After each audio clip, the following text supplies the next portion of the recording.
So let's bring in Bayo Ilukweju for a discussion on some of today's biggest issues. Good morning, Bayo. Good morning, Shegun. Good to see you again. Let's start with something that should trouble every Nigerian. All It's now right. been 100 days since 42 pupils and students were abducted from Musa Primary and Junior Day Secondary School in Askira, Uba, that's in Borno State. And there are still 36 students missing from Lassa and another set of 38 people taken along Buratai Road. That's still in that particular state, Borno State. So advocacy groups are pointing to the successful rescue of the students and teachers abducted in Orire local government of Oyo State as a proof that coordination operations can truly work. So why does it feel like the victims in Borno State are not getting the same urgency like we saw it work out in Oyo State? Wow, that's a bit. So there's something that I believe. Well, at least let's condone a little bit with some of the people who have lost their loved ones, and then to the veteran actor Taiwo Hassan, to his family, condolences to them. Crisis. It's the insecurity in the northeast mostly has become like an ingrained part of that area of that part of the country.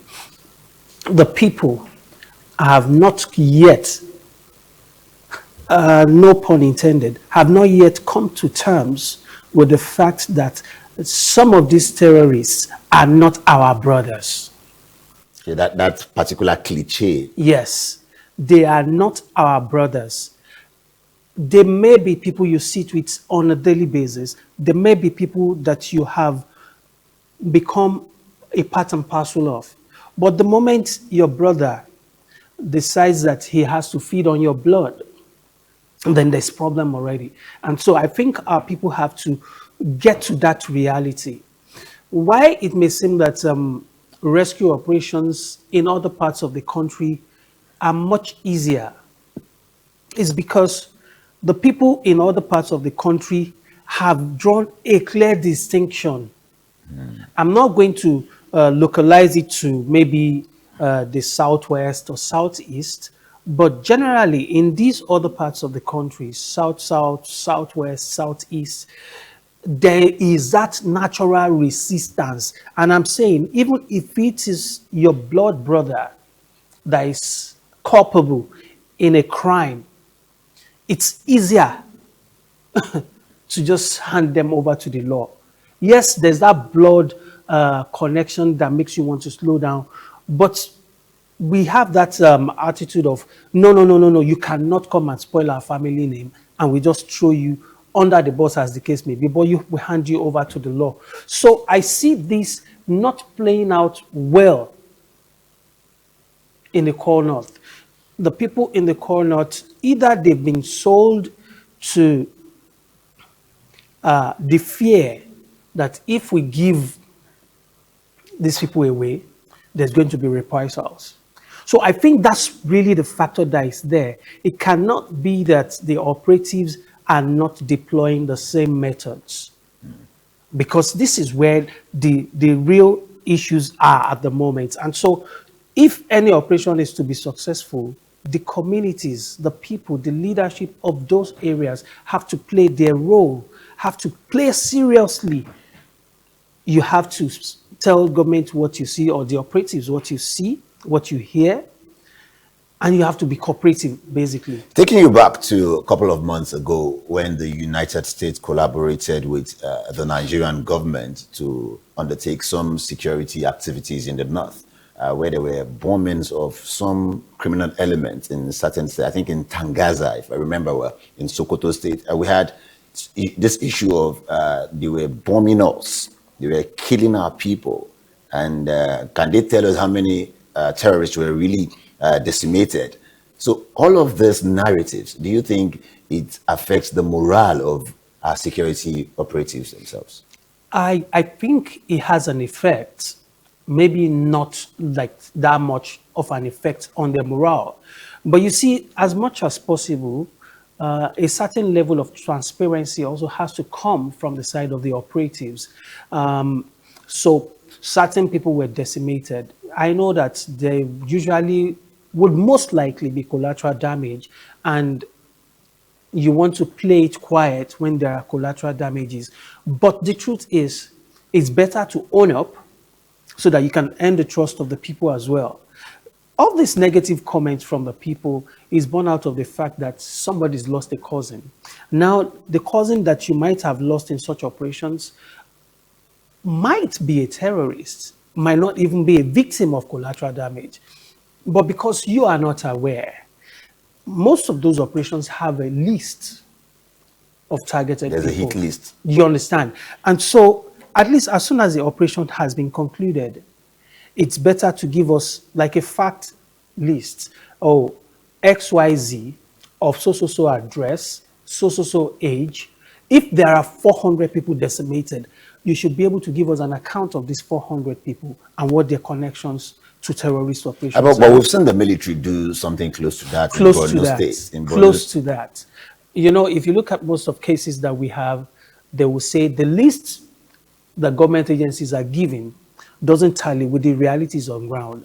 So I think more attention has to be paid to that area. Of course, again, community leaders also have to talk to their people. There's this orientation that is very, very key in getting people's participation and support towards government activities. So that's there. However, even our operatives also have to, the morale still have to be a bit boosted. I've been hearing calls of increase in pay, increase in salaries, special packages and all that. That is also a factor because, you know, we've had cases of operatives also being informants to terrorists. a particular one was even selling out army uniforms. Okay, you understand. So what we should do in this kind of cases is to find ways of mitigating it. What are the real issues? Of course, there will always be criminal elements who, regardless of whatever benefits they are getting, with regardless of whatever incentives government is giving, they will still go all out because they are greedy and they are criminally minded. So we would have elements like that, but then conscious effort still has to be put in place to make sure that we recognize and appreciate all these servicemen. Now let's go back to the Borno scenario. It's been 100 days. Families have been waiting, and Right. they are getting little or no updates. Do you think the silence from our security agencies is just enough to discourage the people, the families who are waiting, or is that even a part of the problem itself? So human nature will forget all the realities on ground, especially when we are the ones affected, right? So issues that could last a whole year, when it's happening to somebody else, that's human nature. When it's happening to somebody else, it looks like, oh, it's nothing, it's just 1 year. You understand? But when it touches us directly, that's a real pain point. Our reactions are different. We have only very few people who can feel your pains close to the percentage that you feel it. Most of the time, no matter how empathic we are, we cannot even hit 50% of any individual's pain. We just show sympathy. But the truth is, as soon as we leave that place, we mind our own businesses. So I think that these people who are at the center of it, it's natural for them to agitate, to talk as if nothing is being done. And to the side of the security operatives, these things don't come easy. These are people who you cannot even identify easily. These are people like you and I. The guy who comes, if you remember some time ago, I think in Bauchi or Maiduguri, the people who were informants were actually students. Yeah. Do you understand? They are your everyday people. Guys who are supposed to be on field, probably carrying out research, are guys who come to the marketplace to tell terrorists, this is what's happening at this point. This is the best entry point. This is the time the military guys are moving away because they think everything is clear. So we have accomplices everywhere. Everywhere. So now it's difficult. the level of intelligence, sometimes even where you're trying to gather intelligence, I'm not sure about this, but then with the way the things are, you might be seeking information from an informant. So everything you get doesn't make your Yeah, operation easy. we've seen security agencies come out to say this a number of times, that they go into communities and give certain instructions. That, Right. okay, if you cite any of these guys, this is how you communicate to us. And they realize that most of the information they give to these communities, they end up in In the the hands hands of of the the enemy. criminals. So it's a very, very complex war. And that's why we can't go all out to condemn our operatives, that because you are fighting an unseen enemy in the real sense of it. If I have a battle with you, I know who you are, you know who I am, and you know, yes, I have something against you, that's a totally different case. But you're fighting somebody who is likely to be the one. Imagine the case of that old man, very old guy, community leader, who sits daytime with other community leaders, with operatives, and they deliberate. They come up with strategies of dealing with the terrorists, only for him every other night to still be deliberating with the terrorists and telling them this is what and what to do. This was our decision, so this is how to avert. Do you understand? The same guy, daytime, an Islamic cleric who talks about peace daytime, organizing sessions, sits in strategic meetings, and at the end of the day, goes back to his other friends. So a good man daytime, an evil man At by night. night. All right, let's move a bit towards the North Central now, because I think that's one particular region that has also been plagued by insecurity. We've had of killings, abductions in states like Benue, Plateau, and Niger State. And this is becoming a national security emergency, as Right. described by the presidential candidate of the NDC, Peter Obi, warning against normalizing this kind of violence. Bayo, do you think there's a real risk here that repeated attacks like this are becoming background noise in the national conversation rather than treated as a crisis? It's beginning to look like a norm. 15 killed in Plateau, 30 20 killed killed in in another Borno, and life place. just goes Goes on on like like nothing that. is happening. Yes, I think we need to pay much more attention to this crisis. But you see, I'm going to go with the unpopular position, which is that for this kind of crisis, the citizens of these places have a hand in it, they have a role to play.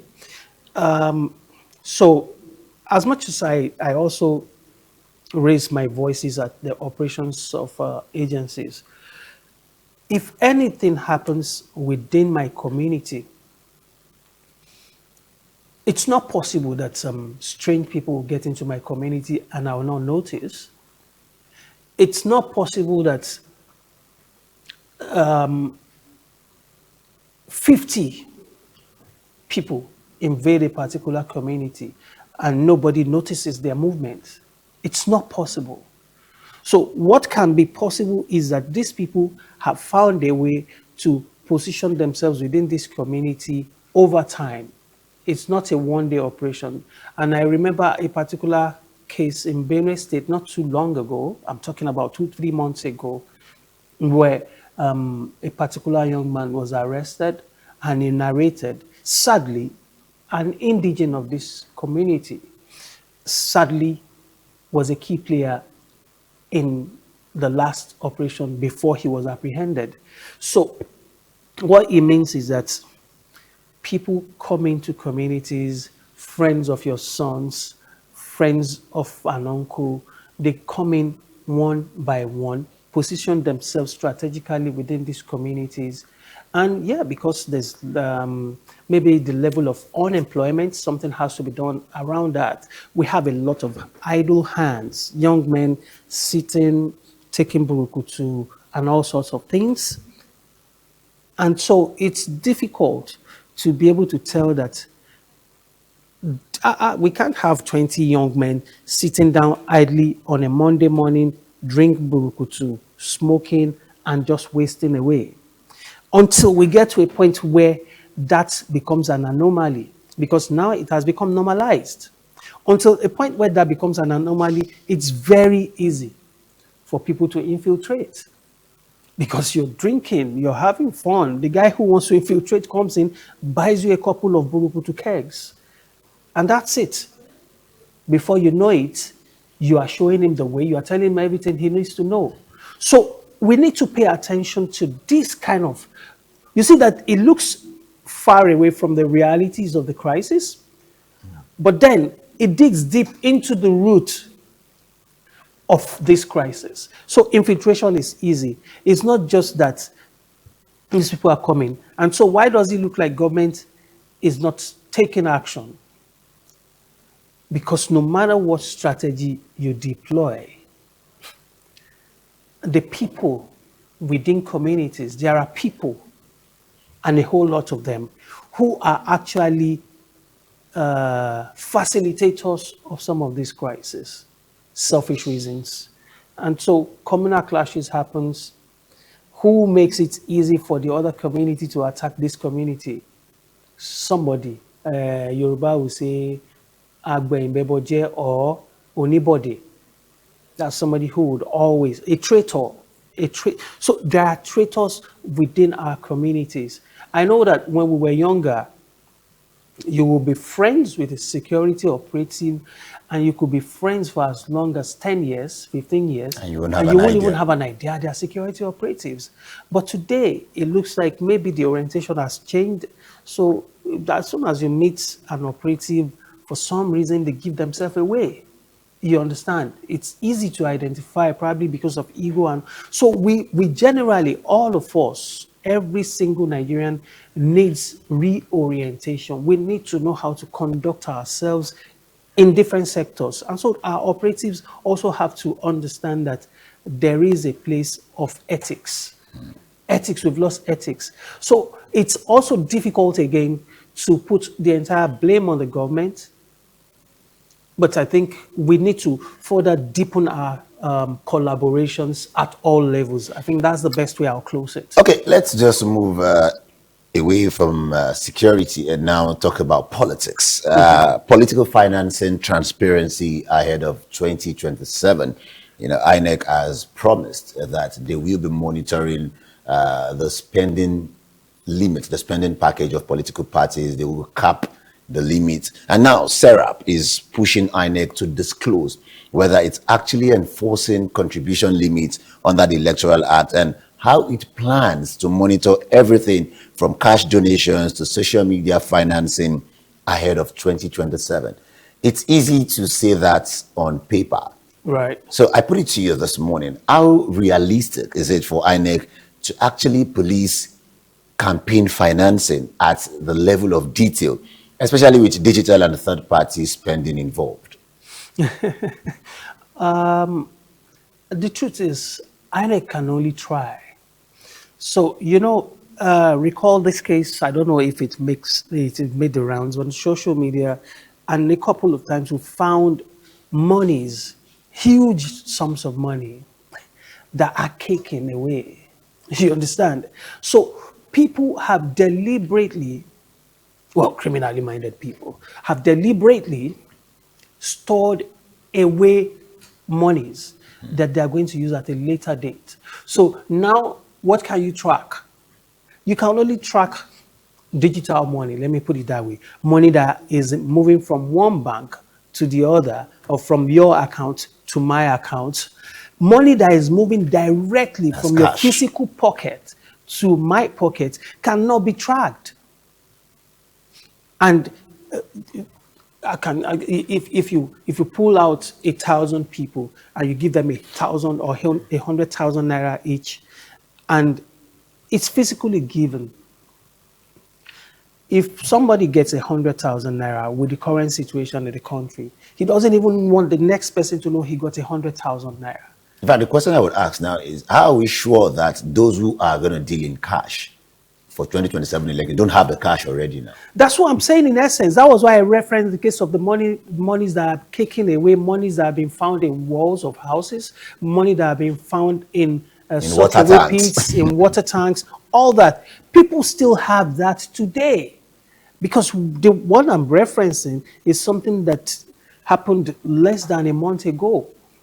You understand? So we still have that. So let's take it away from even political spending. People who do not want to pay taxes, people who do not even want to pay VAT, people who do not want to pay commission or any form of charges on the money they spend, they keep their money under their bed.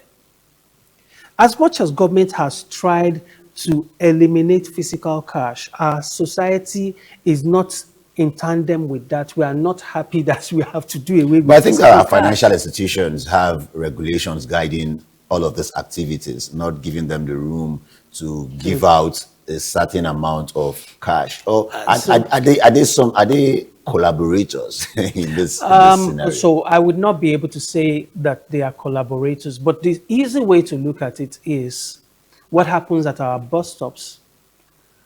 Do you understand? How do we go on public transport? Do you pay with your Cowrie card? There's Cowrie card in Lagos, you understand? Do you have a debit card that you use to make payments? We do cash transactions through these channels. The gas station still takes cash, even if it's just the limit that we can spend. And so a gas station that is selling gas at maybe 15,000 naira or maybe 1,200 naira per liter, and you go there per kilogram, and you go there, you're buying 10 kg, and you're paying cash. Or those who buy maybe 2 kg, they pay cash most of the time. These guys have cash. The guy who needs cash can go there and say, okay, can I have this So are you cash? saying without going to the bank, you can still have You access can to have bulk access cash? to bulk cash. Yes. There are people, if you go to the markets, there are people who still tell us today that, no, I don't do transfer. POS, I don't do POS. Just cash. Give me my cash. They will point you to where the POS guy is. Go to that guy, he has cash. Now, that also has its own, there are issues around that. But the good thing about that is that that can easily be tracked now, because banks are doing perimeter management of POS operators, and so that can limit the amount of, you can tell precisely how much physical cash is exchanging hands in certain areas, and whoever is passing their limits, they can easily be monitored. But it's a bit complex, because for an area like Ikeja Underbridge, how do you regulate how much a POS operator disburses per day? It's difficult.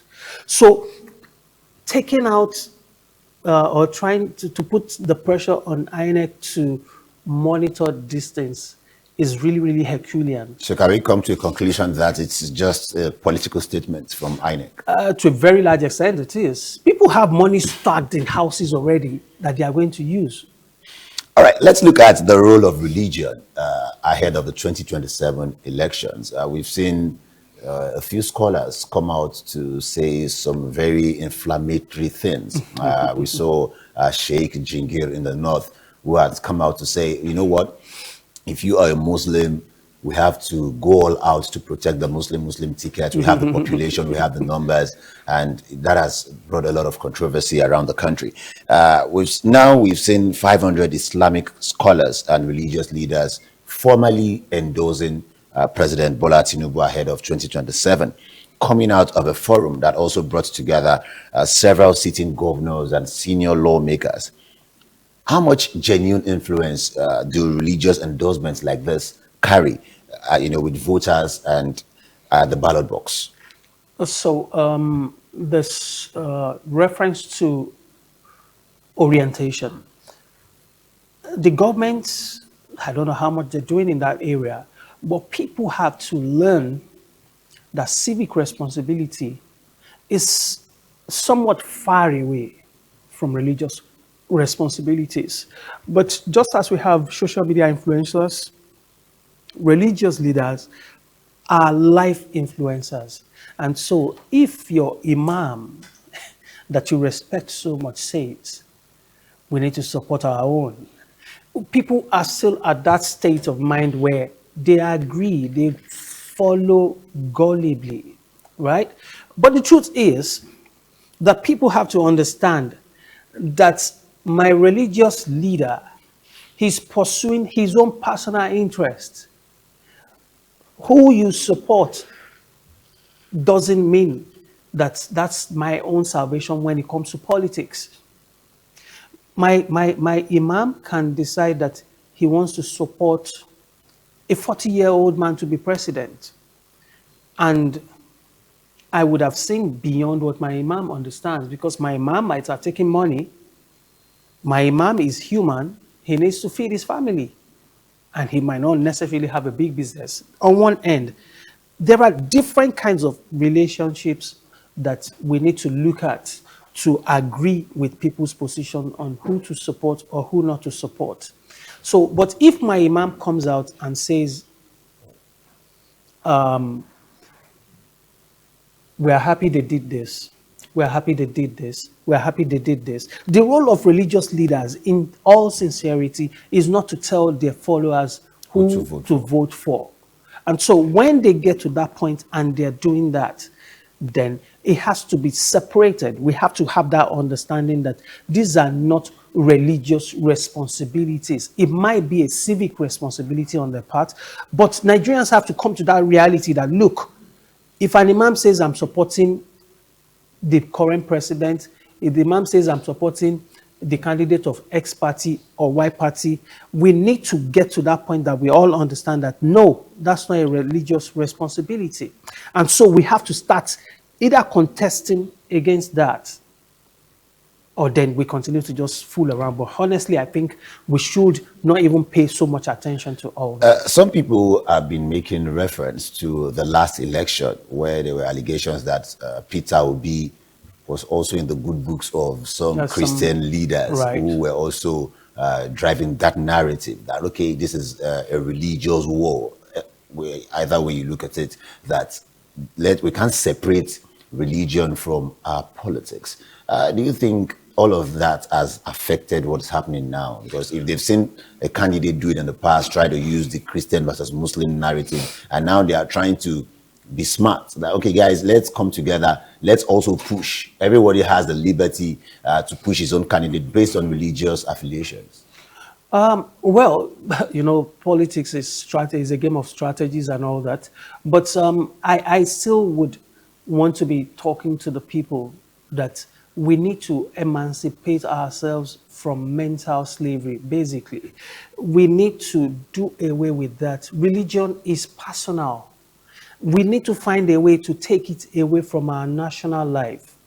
We can take certain lessons from religion, but when it comes to certain decisions, okay, so predominantly we have Islam and Christianity at the forefront of this drama. Our Olobatala, Onishango, and all of those people don't come out to say, we want you to vote for the Shango. And maybe because they don't have the majority. Oh, well, but you know, that's another story, because majority of these are Muslim brothers and Christian brothers are actually also idolaters. From their background.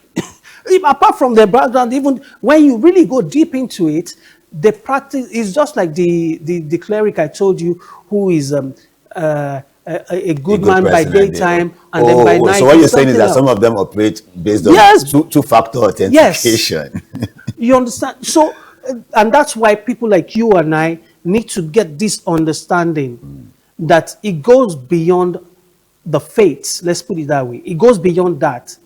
There are other interests that drives what people do. Yes, when you need power, all sorts of gimmicks will be at play. There's been people who became cultists, people who became religious, people who have embraced all religions, people who have decided to dine with beggars, people who have decided to go into all sorts of affiliations just because you want power. You need power. So we, the citizens, have to open our eyes, open our heads, and open our minds to be able to assimilate, digest, and then come up with reasons for us to take our actions. Thank you so much for joining us this morning, Bayo Ilukweju. It's been an insightful discussion. Thank you so much for always.